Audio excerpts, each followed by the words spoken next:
I am Lucifer. I desire to ascend above the stars of God, to make myself like the Most High. For this pride I was cast down. I had grown weary of the endless chorus of praise echoing through the celestial halls. Day after day, the same voices lifted in adoration to God. The same perfect harmonies celebrating His glory. It was predictable, tedious even. That's when I noticed Job. Look at him, your precious servant, so faithful, so devoted. But tell me, does he love you for who you are, or for what you've given him? Job fears me and shuns evil. Of course he does. Look at his life. 10 children, thousands of animals, servants, wealth beyond measure. Remove your hedge of protection. Take away his blessings, and he'll curse you to your face. Very well. Everything he has is in your hands, but do not harm the man himself. The silence that followed was deafening. In that moment, I realized I had crossed a line I couldn't uncross. This wasn't just about Job anymore. This was about the very nature of faith itself. As I descended toward earth, I felt anticipation. I convinced myself I was proving a point about human nature, exposing the shallow foundations of their devotion to God. The raids came first. Sabines took the oxen and donkeys, slaughtering the servants. Lightning struck the sheep. Chaldeans stole the camels. Then came the news that shattered everything. A great wind had collapsed the house where Job's children were feasting.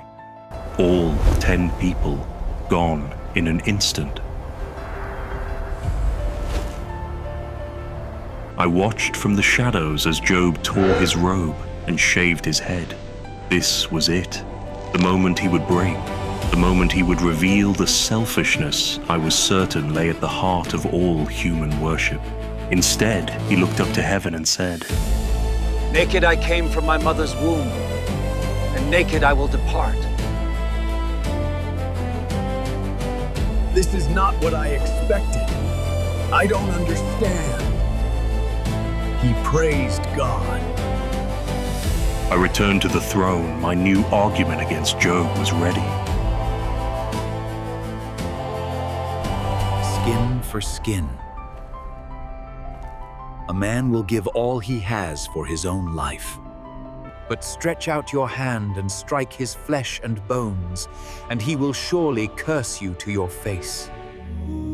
Permission is granted with one condition. You must spare his life. I afflicted Job with painful sores from head to foot. I watched his wife, broken by grief and horror. Why don't you just curse God and die?